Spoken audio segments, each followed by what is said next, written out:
오늘로 이제 열왕기 하가 마무리되게 됩니다. 하나님께서 이 남유다의 왕들과 북이스라엘의 왕을 통해서 어떻게 이들이 아수르와 바벨론의 포로로 사로잡혀 가게 되는지, 그들이 여호와의 길로 따르지 않고 다윗의 길로 따르지 않고 여로보암과 이 악한 왕들의 길로 따름으로 인해서 하나님께서 참고 참다가 이제 멸망하게 되는 이야기들을 오늘까지 다루고 있습니다.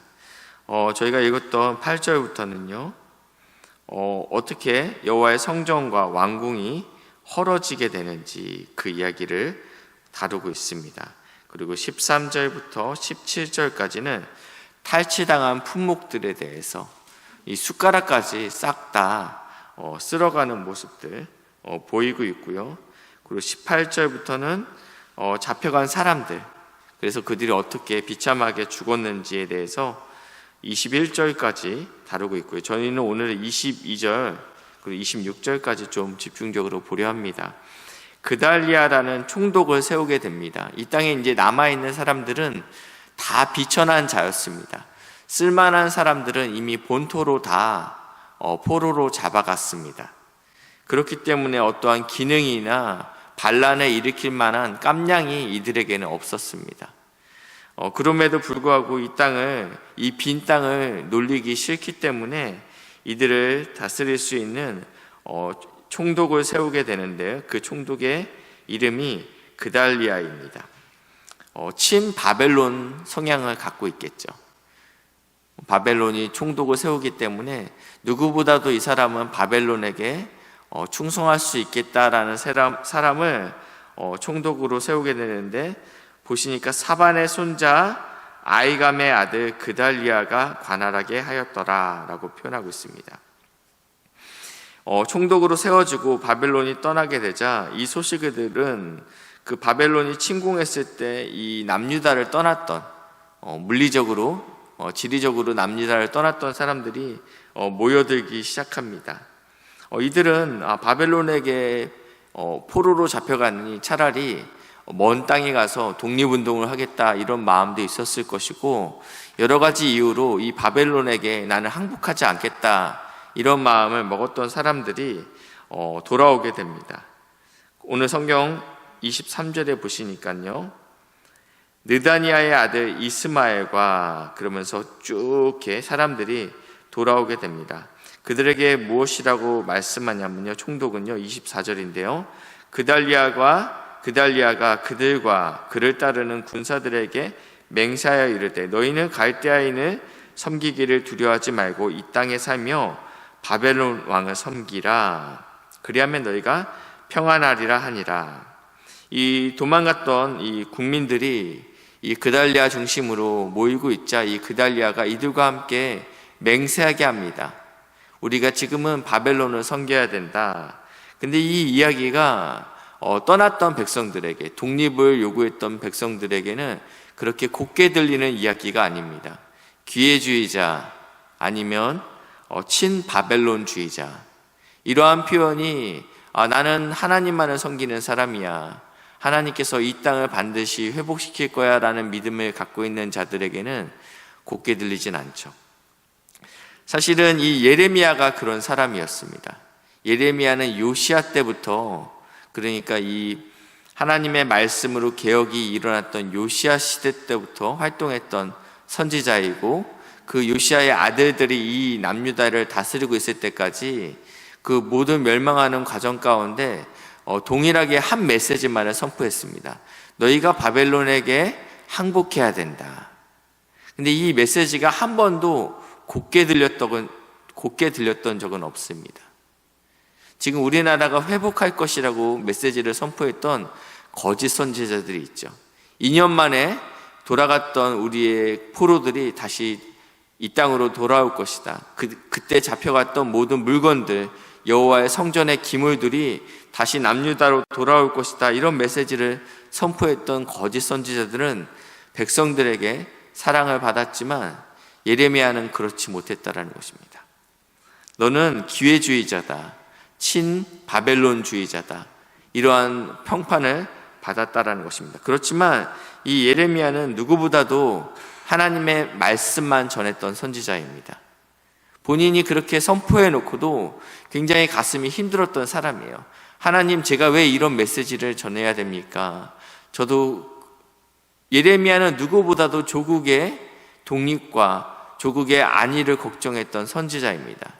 본인도 나라가 잘 되는 메시지를 분명히 전하고 싶었습니다. 그럼에도 불구하고 하나님께서 그 마음에 감당할 수 없는 뜨거움을 주셨습니다. 무엇이 진리입니까? 가끔은 진리를 전할 때 이것이 백성들에게 받아들여지지 않을 때가 있습니다. 사실은 가끔이 아니고 대부분의 경우가 그렇습니다. 오늘 이 그달리아도 그랬습니다. 그의 아버지가 보시니까 아히감의 아들이라고 표현되어 있습니다. 우리 아히감이 누구인지 성경 우리 잠깐 보겠습니다. 왕하 22장 12절부터 14절 말씀인데요.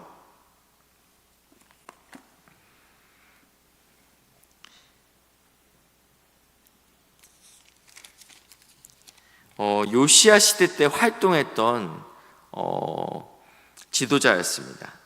이 요시야가 11절에 보니까 율법책의 말씀을 듣자 곧 그의 옷을 찢으니라. 그래서 12절 요시야 왕이 제사장 hil기야와 사반의 아들 아히감과 이렇게 몇 명의 지도자들을 불러놨어요. 내가 이 율법책의 말씀을 들었는데 이것을 가지고 와서 13절입니다. 너희는 가서 나와 백성과 온 유다를 위하여 이 발견한 책의 말씀에 대하여 여호와께 물으라. 그러니까 하나님 앞에 왕인을 섬기는 직책에 있었지만 무엇보다도 이 하나님의 종교개혁에 있어서 앞장섰던 사람이 아히감이었습니다. 이 아히감이 여선지자 훌다에게 찾아가서 이 말씀이 우리에게 어떻게 적용될 것인지에 대해서 묻게 되는 역할을 했던 사람이 사반의 아들 아히감입니다. 한 군데를 더 보겠습니다. 요시야 때 하나님의 일꾼이었고 그리고 요시야의 또 신복이었던 사람 이 아히감이 예레미야 26장 20절부터 24절 말씀인데요. 20절입니다. 또 여호와의 이름으로 예언하는 사람이 있었는데 이 당시에 예레미야 말고 하나님의 선지자들이 있었겠죠. 근데 그 선지자의 이름이 우리야라.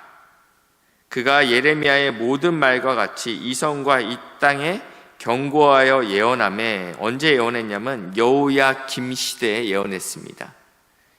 여호야김 시대에 예언했는데 왕과 그의 모든 용사와 모든 고관들이 그의 말을 듣고서 왕이 그를 죽이려 하매 이 여호야김은 예레미야가 하나님의 말씀 이 두루마기로 전해졌을 때 그것을 자신의 겨울궁에서 말씀을 읽으면 그 절을 찢어서 불에 태우던 하나님의 말씀에 대해서 기본적으로 경외하는 마음이 없었던 사람이 이 여호야김이죠. 이 여호야김이 이 하나님의 선지자가 이 땅에 대해서 경고할 때 죽이고자 마음을 먹었습니다. 그래서 우리야가 어떻게 해요? 애굽으로 도망간지라.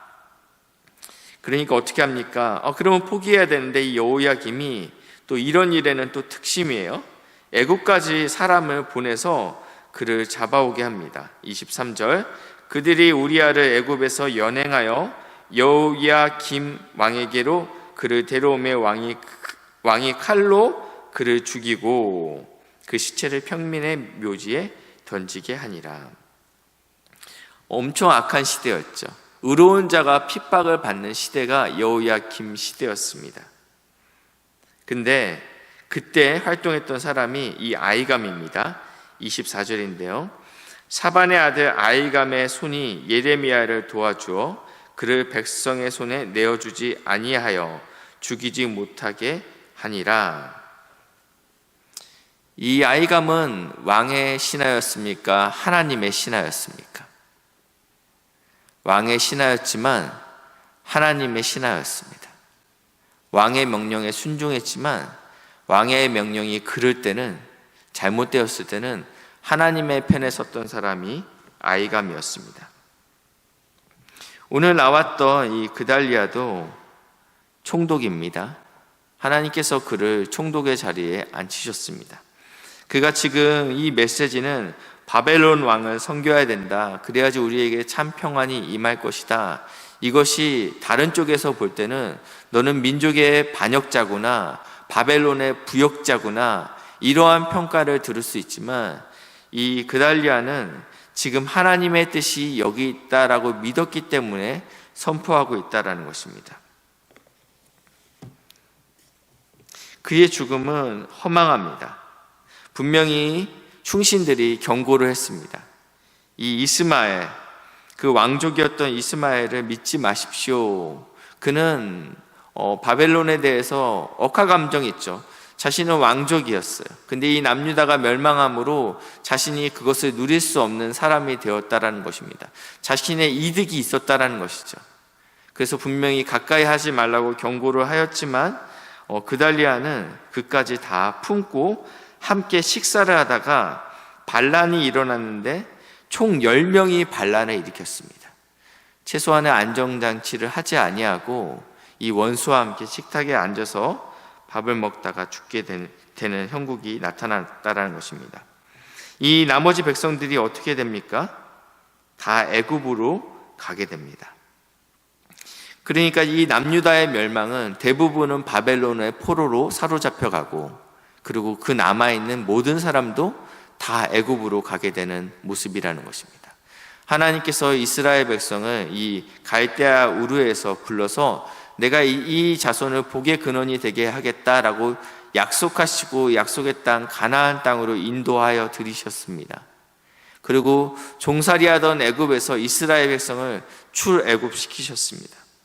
그렇지만 그의 성적표가 어떻게 됐냐면 대부분은 다시 그 갈대아 우르 땅에 이 바벨론에 사로잡혀 가게 되고, 그나마 남아있던 대부분의 사람들도 다 애굽으로 가서 그 땅에서 숨어 들어갔다라는 것입니다. 희망이 없고 소망이 없습니다. 우리 안에는 능력이 없고 하나님의 말씀대로 살아낼 힘이 없다라는 것입니다. 그럼에도 불구하고 27절에 이렇게 이야기하고 있습니다. 유다 왕 여호야긴이 사로잡혀간 지 37년 곧 바벨론 왕이 새로 즉위했습니다. 저희도 광복절 특사 이런 거 하지 않습니까? 아주 국가적으로 중요한 날에는 왕이 사면령을 내립니다. 근데 오늘 이 왕이, 새로운 왕이 등장하면서 여호야긴을 사면하게 됩니다. 혹시 여호야김에 대해서 그 이름의 뜻은 여호와께서 세우셨다라고 저번에 말씀드렸는데, 여호야긴은 여호와께서 세우실 것이다, 이런 의미를 갖고 있습니다. 여호야긴이 그 감옥에서 회개했거나 아니면 어떠한 하나님을 향한 어떠한 열심이 있다라고 기록되어 있지는 않습니다. 그렇지만 하나님께서 당신의 열심으로 다윗의 등불을 끄지 않겠다라고 다윗에게 말씀하셨죠. 그리고 그 씨를 주시겠다고 아브라함과 아담과 그리고 많은 믿음의 선진들에게 약속하셨는데, 하나님께서 묵묵하게 이 역사의 소용돌이 가운데 하나님의 약속을 이뤄가고 있는 모습들을 오늘 보고 있습니다. 하나님께서 당신의 교회, 이 지상의 이 교회를 하나님께서 세우실 것입니다. 우리의 불순종과 목사의 연약함에도 불구하고 하나님께서는 머리에 이 교회의 주인 되시기 때문에 이 교회를 반드시 세워나가실 것입니다. 우리 눈으로 볼 때는 지상의 교회가 약해지는 것 같고 무능한 것 같고 무너지는 것 같지만 하나님의 나라는 멸망하지 않는다라는 것입니다.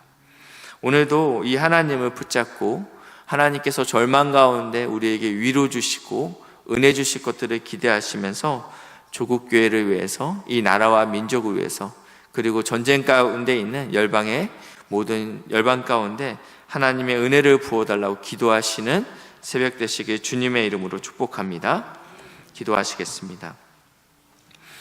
하나님, 북이스라엘과 남유다의 멸망을 보면서 우리 안에 자격 없음과 우리 안에 소망 없음을 보게 됩니다. 그럼에도 불구하고 주님께서 여호와께서 세우실 것이다 약속하시고 다시 한번 하나님의 나라를 이어가심에 감사드립니다. 이 허망한 땅, 이 조국 교회 가운데 아버지 음란과 악함이 판치는 이 나라 가운데 불쌍히 여기셔서 하나님의 나라가 회복되게 하시고 세워지는 것을 우리가 목도할 수 있도록 인도하시고 붙잡아 주시옵소서. 정치, 경제, 사회, 문화 가운데 하나님의 왕대심이 드러날 수 있도록 인도하시고 열방 가운데 전쟁 가운데 있는 그 나라 그 백성들을 불쌍히 여기셔서 하나님의 구원의 은혜를 허락하여 주시옵소서. 감사드리며 예수님의 이름으로 기도했습니다. 아멘.